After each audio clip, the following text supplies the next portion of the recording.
ఓం నమ శివాయ. ఓం వేదాకు స్వాగతం.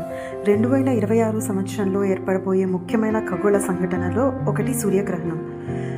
2026 ఆగస్టు 12వ తేదీన సంపూర్ణ సూర్యగ్రహణం ఏర్పడబోతుంది. అయితే ఈ సూర్యగ్రహణం భారతదేశంలో కనిపించదు.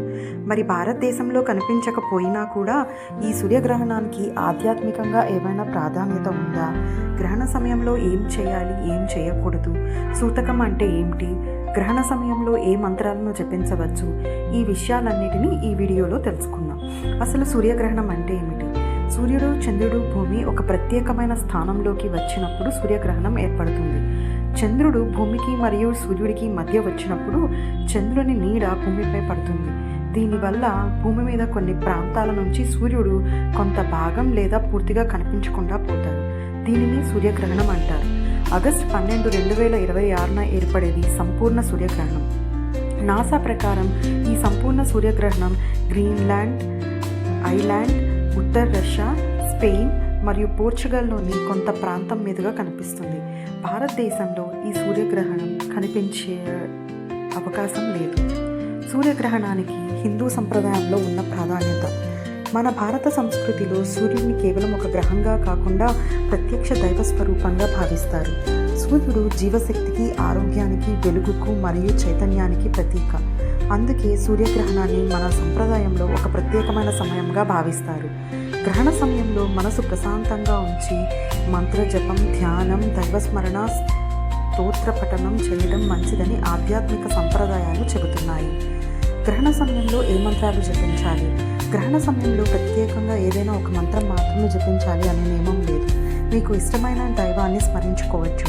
ఉదాహరణకు ఓం నమ శివాయ లేదా ఓం నమో నారాయణ లేదా ఓం సూర్యాయ నమః అని జపించవచ్చు. అలాగే ఆదిత్య హృదయం పారాయణం చేయడం కూడా సూర్యారాధనలో ప్రసిద్ధమైనది.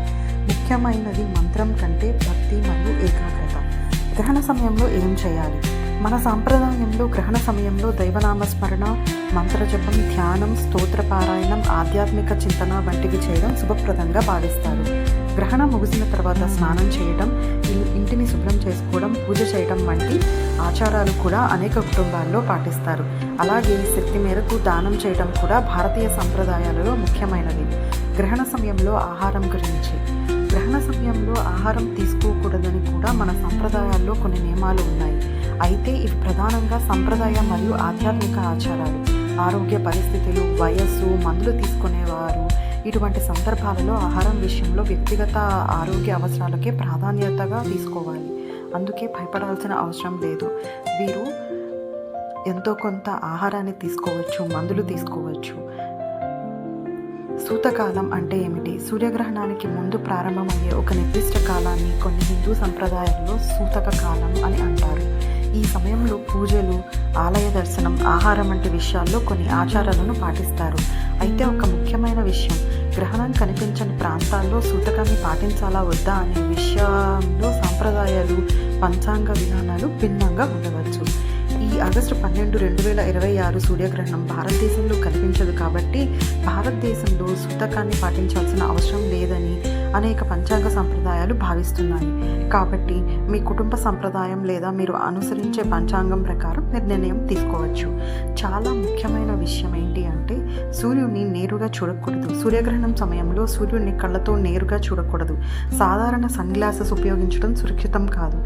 ఎప్పుడైనా గ్రహణం కనిపించే ప్రాంతంలో ఉంటే సరైన ISO సర్టిఫైడ్ ఎక్లిప్స్ గ్లాసెస్ లేదా సోలార్ వ్యూయింగ్ ఎక్విప్మెంట్ మాత్రమే ఉపయోగించాలి. కానీ భారతదేశంలో ఈ గ్రహణం కనిపించదు కాబట్టి ఇక్కడ నుంచి ప్రత్యక్షంగా చూడటానికి ప్రయత్నించాల్సిన అవసరం లేదు.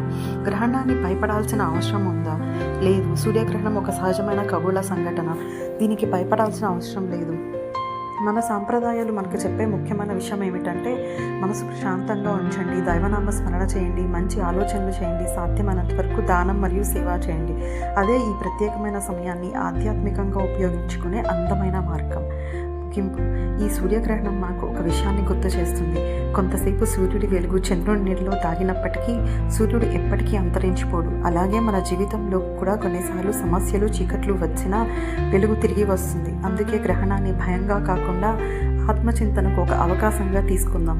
ఈ సమయంలో మీరు ఇష్టమైన దైవాన్ని స్మరించండి. ఓం నమ శివాయ, ఓం సూర్యాయ నమః, ఓం వేద వీడియో మీకు నచ్చినట్లయితే లైక్ చేయండి, షేర్ చేయండి. ఇలాంటి ఆధ్యాత్మిక మరియు సనాతన ధర్మ విషయాల కోసం ఓం వేద ఛానల్ను సబ్స్క్రైబ్ చేయండి. మళ్ళీ మరో ఆధ్యాత్మిక విషయంతో కలుద్దాం. ఓం శాంతి శాంతి శాంతి.